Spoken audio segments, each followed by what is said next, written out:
This Chat with the Experts is brought to you by Angie's List on 93 WIBC.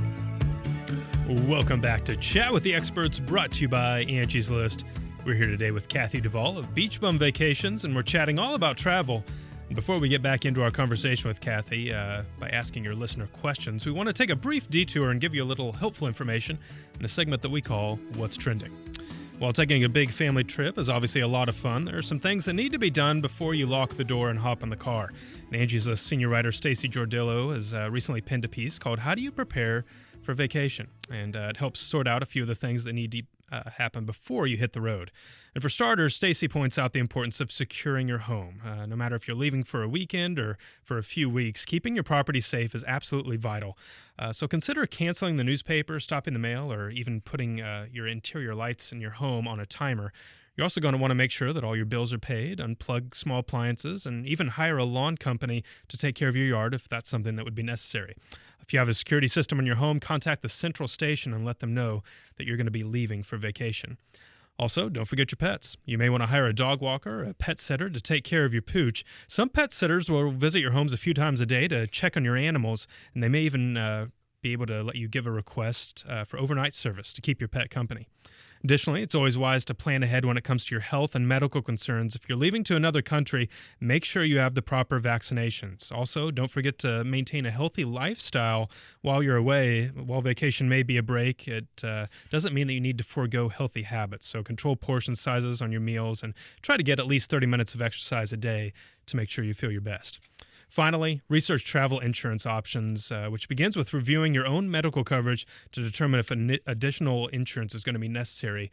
Many agents advise buying travel insurance to protect against an untimely accident. For the whole list of preparation ideas and details, check out Stacey's article online by going to angieslist.com/articles.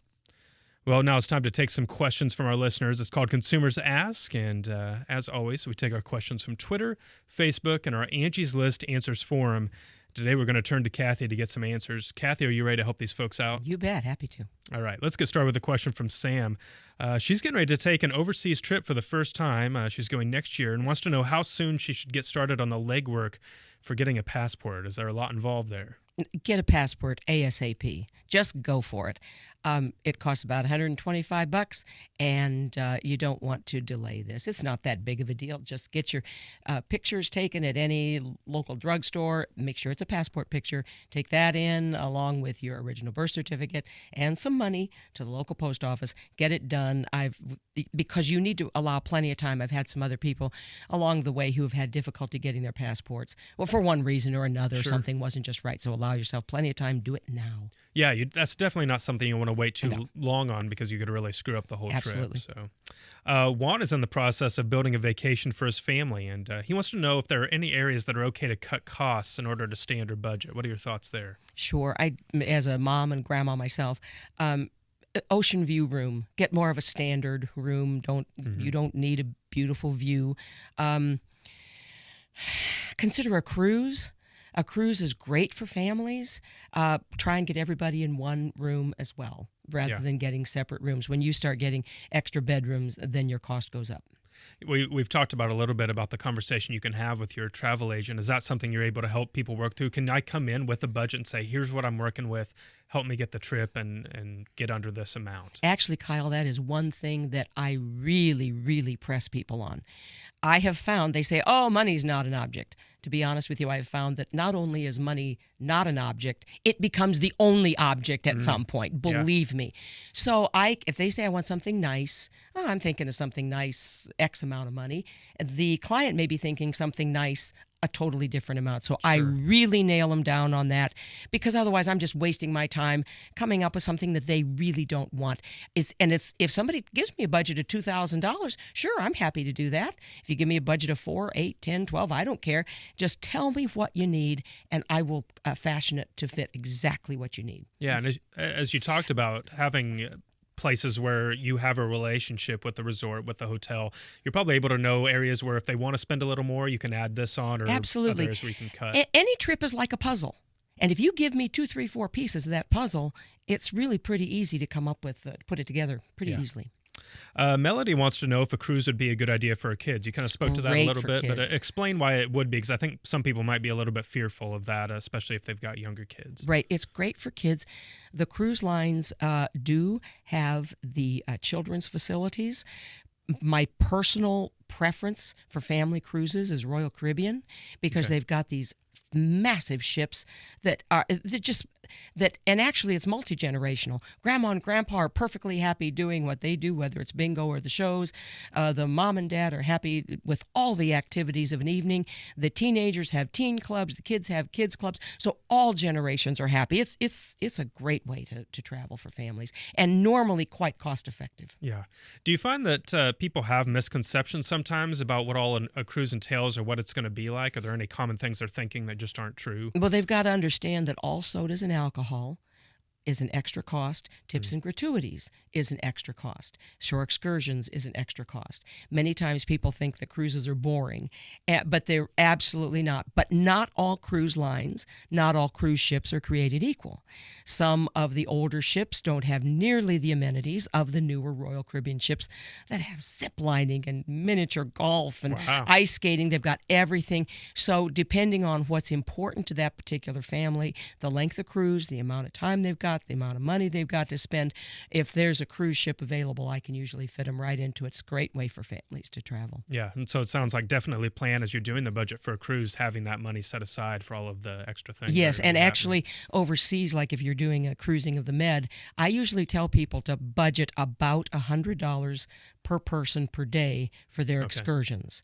Now, for Rome, you're going to budget more. For walking around Sicily, it might not be so much. But the places where you really want to go see, budget a good shore excursion for that particular day. Yeah, excellent advice. We've also got a question here about planning a destination wedding. This is something you brought up a little bit earlier. Talk with us about some considerations there. What should you be thinking about? This is, I tell you, in the last 6-8 months, I've had 4 brides come to me where their weddings were all messed up.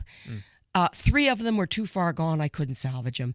The last one, yes, I could salvage it, put it together for her. What brides don't realize is that if they've got, and just in the last 6-8 months, well, recently I had one that was 128 rooms. In the last couple of months, I've had 59, 62, 72, and 51 rooms.